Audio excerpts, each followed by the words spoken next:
honored to be with a very distinguished congressional delegation that has traveled here to send a clear message to the world. America stands with Ukraine. We stand with Ukraine until victory is won. And we stand with our NATO allies in supporting Ukraine. I'm honored to be joined by Chairman of the Rules Committee, Mr. McGovern, who is Mr. McGovern, who is a champion in the Congress on food security, a very important issue in our discussion. With Chair Gregory Meeks, Chair of the Foreign Affairs Committee, Chair Adam Schiff, Chair of the Intelligence Committee, Congresswoman Barbara Lee, Chair of the Foreign Operations Subcommittee, which deals with the appropriation as well as loan guarantees, etc. Congressman Bill Keating, he's Chair of Eurasia and Environment on the Foreign Affairs Committee, as well as a member of the Armed Services Committee, and Congressman Crowe, member of Intelligence and Armed Services, and a veteran who has brought that experience to the discussion that is so valuable. Our delegation had the solemn opportunity and great honor to meet with the President of Ukraine yesterday. Our discussion centered around the subjects at hand, as you would suspect: security, humanitarian assistance, economic assistance, and eventually rebuilding when victory is won. We are proud to convey to him a message of unity from the Congress of the United States, a message of appreciation from the American people for his leadership, and admiration to the people of Ukraine for their courage. And to continue their engagements in Poland, we will be thanking the Polish government for their hospitality, more than that, to refugees, and to learn from them what more needs to be done. What more needs to be done was the topic of our conversation with President Zelensky, and our colleagues will address those. It is with great sorrow that we come here, with great pride. We lead with a firmer understanding and more current understanding of what needs to be done, with a deeper appreciation of inspiration from those who are in this fight. And again, a resolve to move quickly to pass into legislation. We are already writing into legislation these initiatives that President Biden put forth. We're very proud of our president, of his experience as a member, as chairman of the Foreign Affairs Committee, as senator of many years, and the vice president of the United States and now president. He knows the challenges in the fight against democracy versus oppression, democracy versus autocracy, and he has unified. He's been a force for unity in NATO as well as in the United States. And with that, I'm very pleased to be open to Well, thank you very much. I'm really honored to be here in Poland. I'm half Polish on my mother's side and happy to be in Ukraine yesterday. My wife's family is half Ukrainian on her mother's side, so this is a special visit. And I just want to begin by saying that President Zelensky is an inspiration, and so are the people of Ukraine, and all of us stand with them. I want to thank Speaker Pelosi for leading, I think, the first official CODEL to Kiev, and I'm grateful for her long-term commitment to human rights and to democracy and freedom. Look, Putin's brutal war is no longer only a war against the people of Ukraine. It is also a war against the world's most vulnerable. And Ukraine, as we all know, is basically the breadbasket of the world. It provides meat, maize, sunflower oil, so many other things to countries all around the world, especially in Africa and in the Middle East. It provides important food to relief organizations, the United Nations World Food Program. And all of these organizations are dedicated to trying to prevent an increase in hunger, and yet this war, Putin's war, is exacerbating hunger all around the world. His deliberate targeting of food supplies has resulted in great pain inside Ukraine and around the world. food prices have risen, energy prices have risen, and that in turn means that hunger is on the rise. What kind of person does that? In Ukraine, we talked with President Zelensky about the importance of providing assistance directly to Ukraine so that he has the ability and the flexibility to provide what is necessary to people in need, whether they are internally displaced, whether they are in the most conflicted areas, whether some families are in Ukraine and some are in Poland, whatever the situation, making sure they have the flexibility is important. I think that's a message that we all agree with. We also will continue to fund our international relief organizations like the UN World Food Program and others. And we must find a way to help Ukrainians establish a humanitarian corridor that will allow them to ship food by sea to help the poorest people in the world, so they don't go hungry.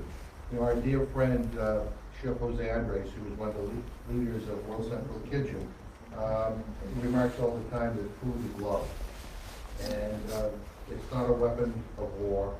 It is a fundamental human right for every single person on this planet. And I don't think Putin cares if he starves Ukraine or the world. He obviously has no regard for human suffering, but the rest of us should. And let me just finish with this. There is good and evil in the world, and we've seen the goodness in the Ukrainian people. We saw the goodness in President Zelensky and in so many others. And here in Poland, helping the refugees and helping provide peace of mind to people who are fleeing violence. We've seen the goodness in our own country with young school children raising money to help, make sure people are fed, who are fleeing the violence. But we've also seen the evil. Putin's war is evil. The war crimes, targeting maternity hospitals, the massacre of people. That is evil. And at the end of the day, we all believe that goodness will triumph over evil. So I'm honored to be on this trip. And again, I want to thank Speaker Pelosi for her courage and leadership. Well, I'll turn it over to the Chairman of the Foreign Affairs Committee, Gregory News. I also want to start off by just thanking the Speaker for leading this delegation. This is my second trip to Poland within a month. And it's just an indication of the dedication, the focus that we in the United States Congress, the unity that we bring, that we're going to stand by President Zelensky and the Ukrainian people. This is a time where history is recording what we do and what we don't. This is a time when we stand up for democracy, or we allow autocracy to reign the day. And meeting with President Zelensky, he gave us a message of thanks to the people of the United States of America, to President Joe Biden, to both parties, saying thank you for the unity. And that's the message that he talked and we talked about, the unity between the United States, our NATO allies, our EU allies, and our allies all across the world. But that was significant and important. And we also joined those, or asked those who have not yet come together to join us, to make sure that we understand that unity means strong sanctions. Unity means sanctions that will even show the world that we stand by right as opposed to evil. That is not going to be easy. But if we stand in that unified manner, as we have been, good will overcome. And we talked about how on the Foreign Affairs Committee, he was pleased that we passed a number of bills recently, particularly seizure and assistance, and of course, lend and lease. We called those out immediately upon our arrival. And we've also indicated that the House Foreign Affairs Committee, we've dedicated several bills, passed several, moving forward to try to get them in front of the president to sign. And we will continue to focus on efforts to demonstrate and to illustrate our unity with the people of Ukraine, our unity within the United States Congress, and our unity with our allies. And I'd like to bring forward the chair of the Intelligence Committee, Chairman Adam Schiff. Thank you, Chairman Meeks, and thank you, Madam Speaker, for organizing this co-delegation to Kyiv. Like Mr. McGovern, I'm very honored to be here, as I have Polish roots as well. My mother's maiden name was Blevsky, and her grandparents are from Bialystok, so it's an honor to be with you.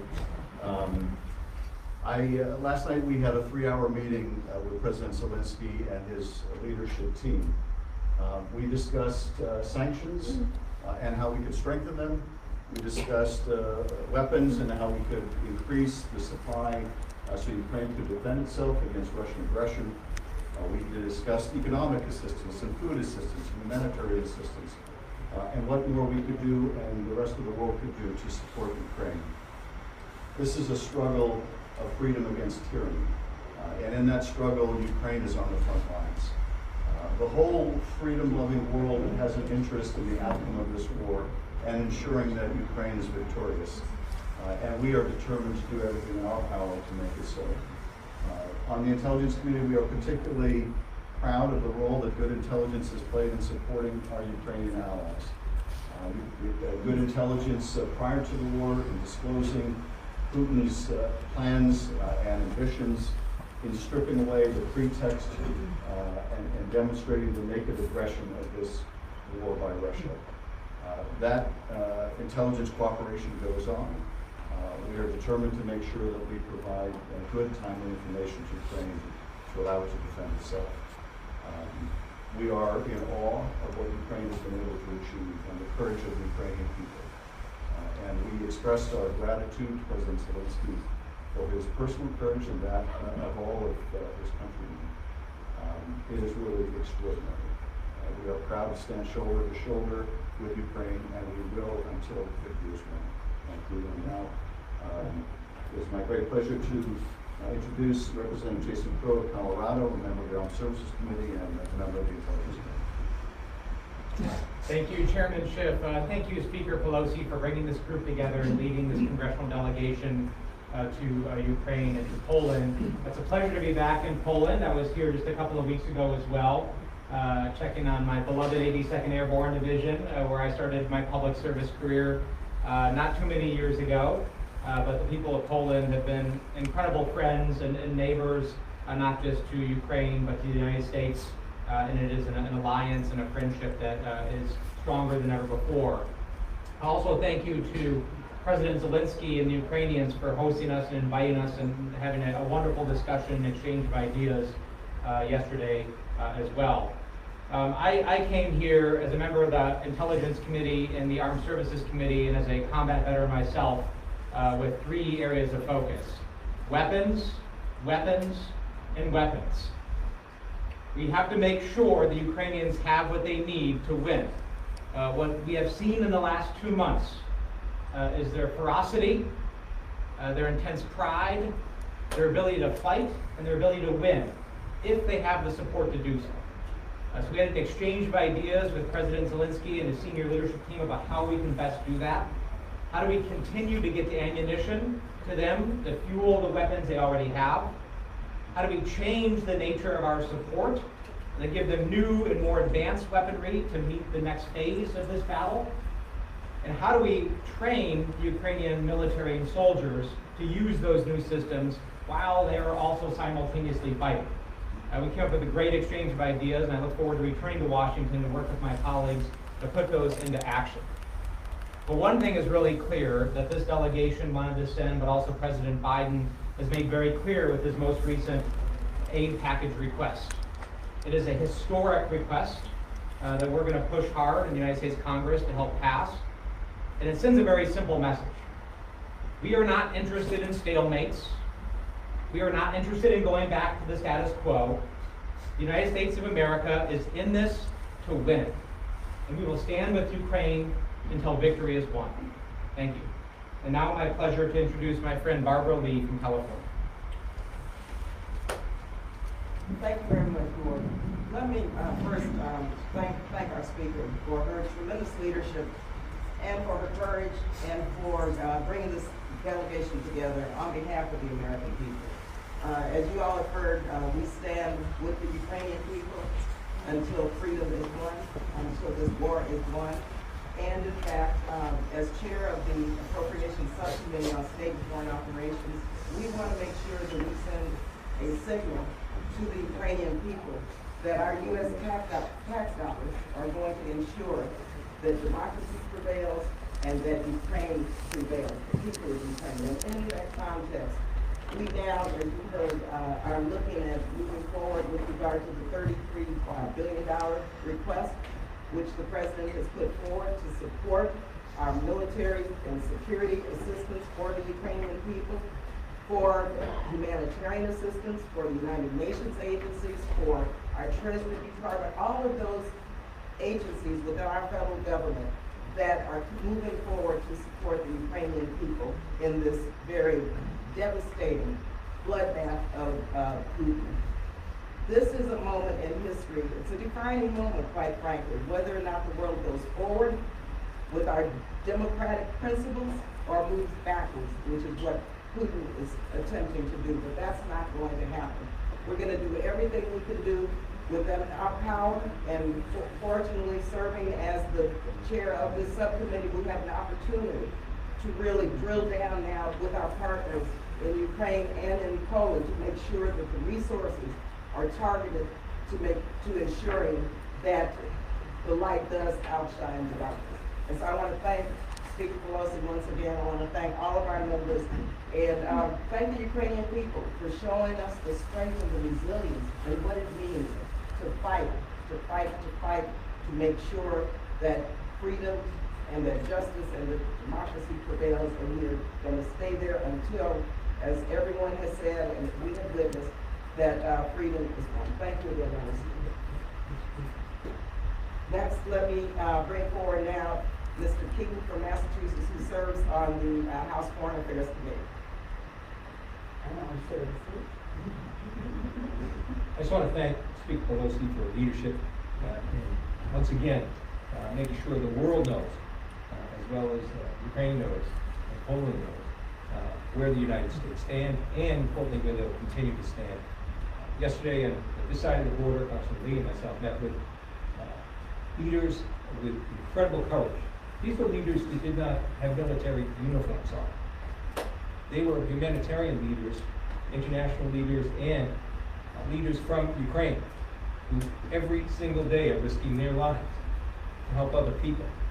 They detailed to us the horrors of the hidden and silent casualties that are actually numbering in the several millions right now, the greatest migration since World War II.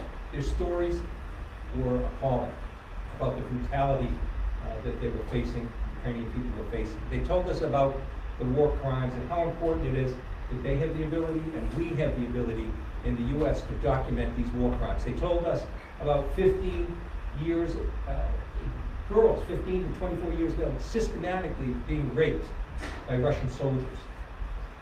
They told us about how a critical area that doesn't get much attention is now becoming a crisis, and that's human trafficking, particularly of women, and how they're working to try and prevent, warn women of this, and how that is being exploited by other people as well. And as we're here in Poland, I want to tell you, it's not only the U.S. that's here standing strong, but the example and the work of the Polish government and the Polish people in this regard. 3 million people have come over just in several weeks. The doors, the households are open to them. Over 180,000 students are now in school already. These are students that are traumatized. And as we sat with these people, that groups like Ukraine, 5 a.m., other groups that are, again, risking their own lives every day. They impressed upon us with enormous acumen their knowledge of the military side, and saying their work will be meaningless unless we give them the support they need militarily. And they told us how important it was that we passed the $33 billion plan that was forwarded by President Biden. And we know that everyone standing here and Congress that on both sides of the aisle are ready to do just that. So I want to salute Polish contribution, or human contribution. I want to salute those brave people that we never see, that never don uniform, that risk their lives every day for their work. This is an unprecedented moment, and it's a moment where we're showing great strength and humanity and values. And the values of the West will win this. I just want to thank our delegation speaker for, once again, as we have since it started February 24th, making sure the world doesn't question for a second the solidarity of the transatlantic bond that's there, that extends even beyond NATO, and that will continue into the future. So thank you all. Thank you all. Thank you, my colleagues. We're pleased to take a few questions. We're going to begin. You want me to make this pronunciation correct? Let me try. Gazetta, Reversa, Reversa? Yes, probably here. So, Mrs. Pelosi, what comes to your attention the most during this visit? What comes to your attention the most? What's come to our attention the most, well, one thing we did know is that the courage of the Ukrainian people was something so remarkable. I would say that our conversation with President Zelensky was no surprise, but not only his courage and his leadership, but his detailed knowledge of every subject we brought up into how the best way was to get food as a security measure, as an economic measure for the country, as a strategic measure as well. Was really his knowledge and his knowledge of detail was dazzling. And when it came to weapons, I think you would agree. He was conversing back and forth with Mr. Jason Crowe, a veteran himself, a member of Intelligence and Armed Services, had very specific questions, and we made great progress because of that. When it came to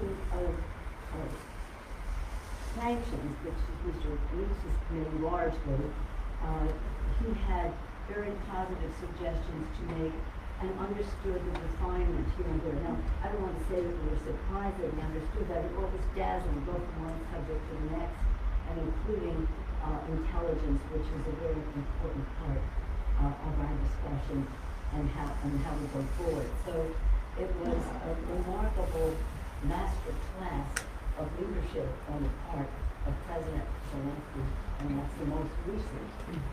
We'll look forward to continuing our conversations in Poland in gratitude to the Polish people and the Polish government for their more than hospitality to the Ukrainian people. Okay, here we go. I'm going to take this thing off. Okay. Myra? Yes, No. so I have a lot of questions, but we'll ask just a few. You have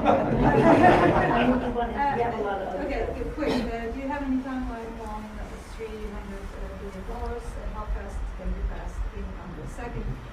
Second, how do you feel how do you feel about European cooperation with the European Union, specifically on sanctions? Do you think that the European Union is supposed to actually put the ban on oil and gas, and what the United States is prepared to do and help Europeans to act? And third, there are... Is that okay with the rest of you? We're just going to have a certain number of questions. Okay, there's a lot of threats, specifically of Russia using chemical and nuclear weapons. What do you think, if that's will happen? What the United States and what NATO is supposed to do? With all which is your preferred question? It's a little short, they're all Well, short. let me just start with the first one. It isn't $300 billion, it's $33 billion, which is an enormous amount of money. We are very proud of the $13.6 billion that we have sent, and we're just down to the last drop of that. So, the leadership of the Appropriations Committee, which Congressman Lee is a leader, we are already writing the bill for the $33 billion for weapons, for security, for humanitarian assistance, and for economic assistance. We are very proud that that is on top of what we have already done in terms of sanctions with stopping the purchase of Russian oil, stopping the normal trade relations with Russia. Mr. Leaks mentioned lending lease, which we passed this week, which the President will sign shortly, and as I call freeze and freeze of assets, so that when they fall, they'll be used to rebuild Ukraine after victory. Again, let's see, someone else asked about nuclear field. If not, we'll come back to it, as well as any threats of a bully that Putin in terms of use of unconventional weaponry. With that, we'll go to Josh Underwood. That's so Thank you, easy, Madam I don't know Speaker. what to do. Thank you, Madam Speaker. And my colleagues, any of you want to chime in on any of these questions, please? Thank you. I have a two-part question, but they're somewhat related to what you just heard. So the first has to do with the aid package specifically, sort of the sausage-making piece of this. There seems to be bipartisan agreement that it's needed, but it's already getting kind of wrapped up in various debate over the COVID relief and over immigration. And I guess, how do you make sure that it doesn't get bogged down in this typical inertia and particularly survival filibuster in the Senate over any of those issues? The other question has to do with rhetoric, and we're now sending far more in the way of weapons. Secretary Austin's comments the other day about degrading the Russian military, and where is the line? I guess we don't know. How far is the U.S. prepared to or can go to prevent provoking something far worse? When you say provoking something far worse, you mean A response from Russia to, well, involving. let me just speak for myself on the second part. Do not be bullied by bullies.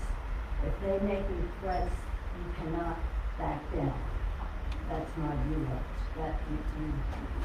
You're there for the fight, and you cannot hold for bullying. Yeah, I mean, this is called legislating. That we have other proposals that may want to get on the engine that they know is leaving the station, and we do have to pass our further legislation, and we will do all of it. Whether we do it together, which is my preference, we'll see. But it will not bog down the process. Barbara, did you want to speak to that?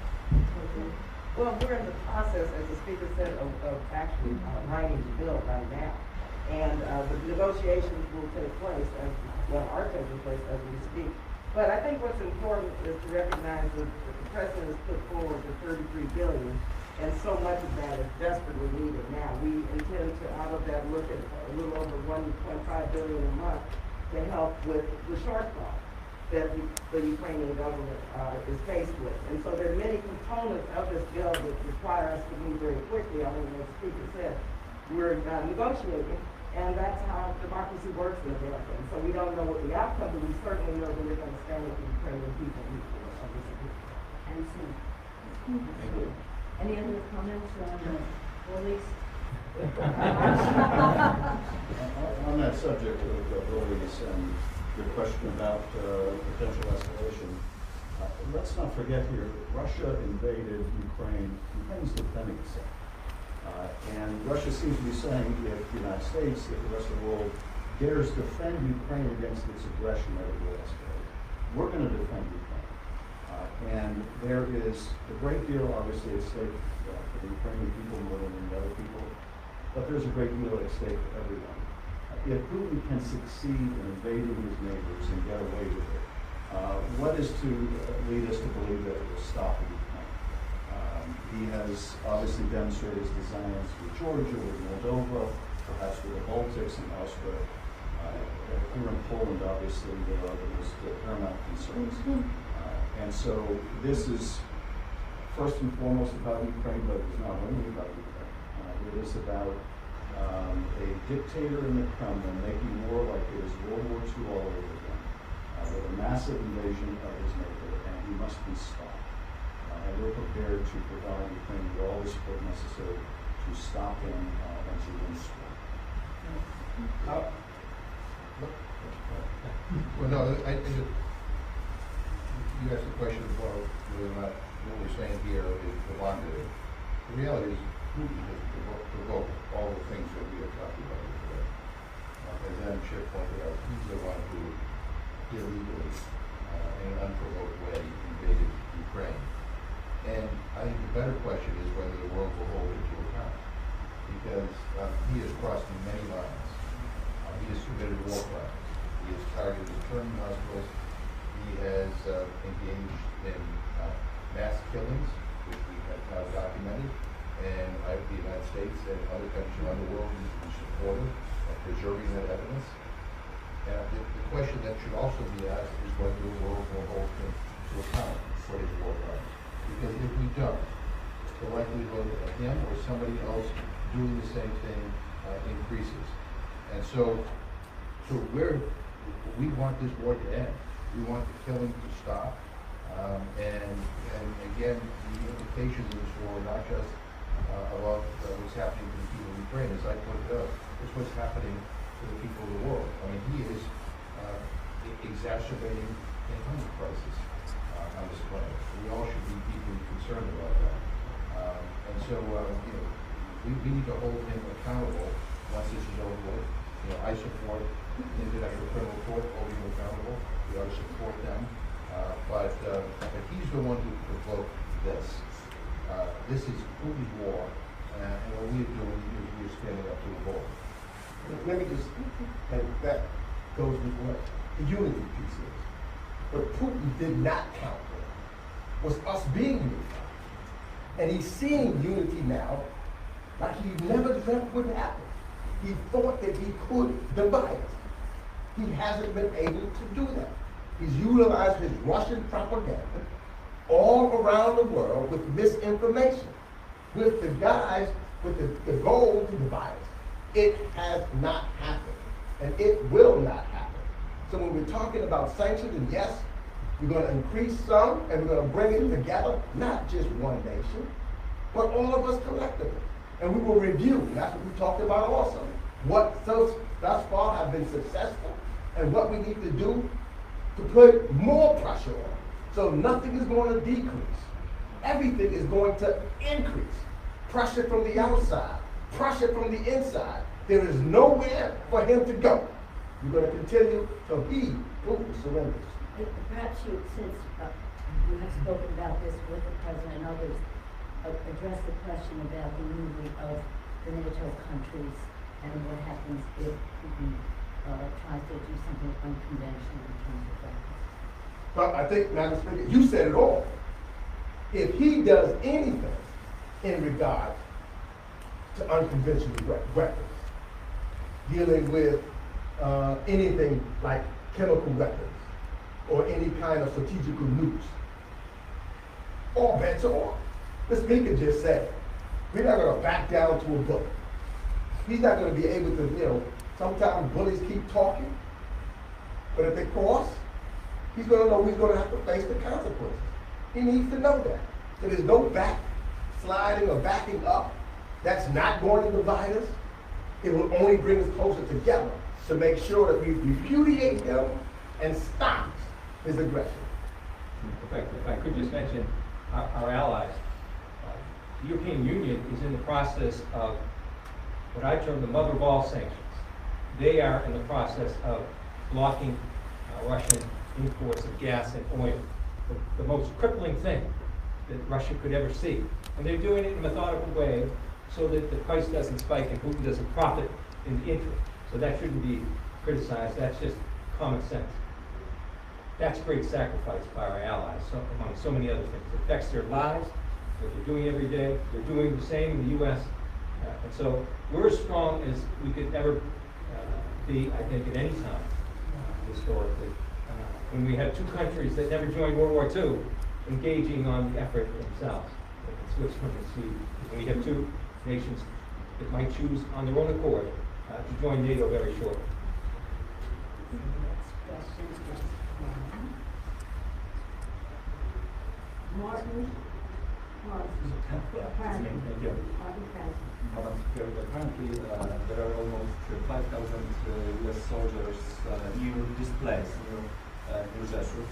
Can you imagine new NATO military bases would be established in Eastern Poland, maybe in Baltic states? Yeah, so before the invasion, there was about 80,000 U.S. military personnel stationed throughout Europe on a permanent and a rotational basis. We have plussed that up to about 105,000. So we have surged in an additional 25,000 forces. What we've seen from NATO is we've gone from 4 battle groups to now 8 battle groups. So a very firm commitment by NATO to increase the presence. What we're going to have to do back in Washington is figure out what does that enduring presence look like, both in terms of the overall troop number, but also the distribution of those forces. And what it's likely to look like is a breaking up of the larger force concentrations in smaller unit concentrations along the eastern flank. So pushing forces further east and having both permanent and semi-permanent rotational forces in places like Poland and the Baltic states and other places as well. So certainly a lot of discussion happening in Washington right now as to how we distribute those forces, or what does a longer-term presence look like to meet Russian aggression, and what our allies would like as well. Final question. That would be Nastya. Nastya here. It's Nastya. My question is how fast this will work, what it will mean for Ukraine, and maybe you can tell what kind of weapon it will be. So what was the first part of it? How fast this Well, the president will pass the bill, and then I'll sign it when I go back Monday. It has to be processed, and that's when the president will sign it. But we're in the process of something stronger than the news right now. We are not lending or leasing. We are giving support in a very strong way. And the lend-lease will not just be for Ukraine, but also for Eastern European countries who are assisting. So it will be as we see where it would be most effective. But we will be ready. We will be ready with it. And then with the next question, please. Maybe you can tell what kind of weapon. Oh, you must speak to the weapons. So the nature of this war is evolving, right? What we've seen is it's looking like a different war now that's moving from the north to the south and the east. The terrain is different. It's much more open terrain, as we know. So longer range fires are going to be more important. Standoff, what we call standoff within the military, is very important. So you're more likely to see long-range rocket fires, long-range artillery fires, the use of armored personnel carriers to move troops, tank formations, as opposed to the smaller ambushes and unconventional tactics that we saw in the early stages of this war. So the next phase of our support is starting to look like that too. You're starting to see artillery, longer-range fires, more advanced drones, counter-artillery radar systems, things that will help the Ukrainians better engage at further distances to preserve their force, but also reach out further and hit the Russian forces, both while they're moving and while they're trying to dig into defensive positions as well. So that's a large part of what this new aid package is looking like, is that evolution into a new style of military assistance. At the same time as we are looking at what does a long-term support for the Ukrainian armed forces look like? What does a modernization look like? And how do we continue to train, much like we have since 2014, the leadership, the NCO Corps, the officer corps of the Ukrainian military to help them sustain this over the long run, but also meet their long-term security needs.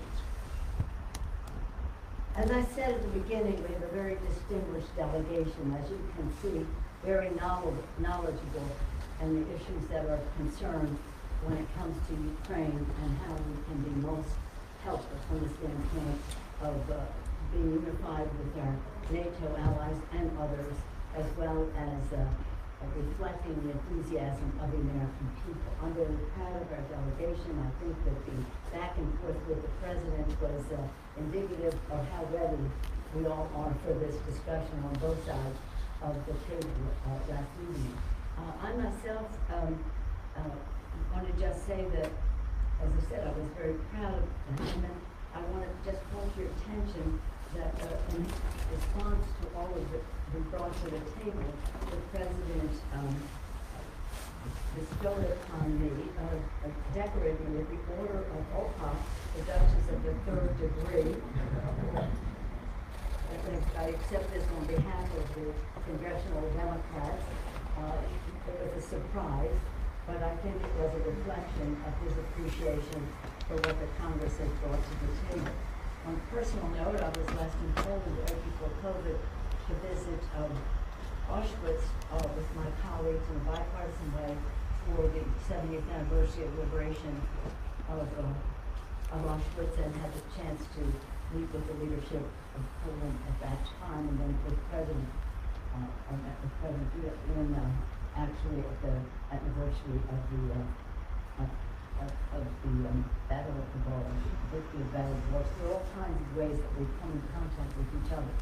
I myself do not have any Polish ancestry, but I do have Polish relatives, Jankowski, my nieces, grandnieces, my in-laws, and the rest, and they take great pride in their Polish heritage. I'll just close by saying, at the beginning of our meeting yesterday, I said to the President, President Zelensky, Mr. President, at the beginning of our revolution, Thomas Paine wrote of the revolutionaries, the time has found us to declare independence, to fight a war, to win, to write our founding documents. We believe that the time has found the people of Ukraine as well, to preserve their democracy, to defend it, and to also in doing so preserve democracy for the rest of us as well. So we salute him for his leadership, for his courage, and for the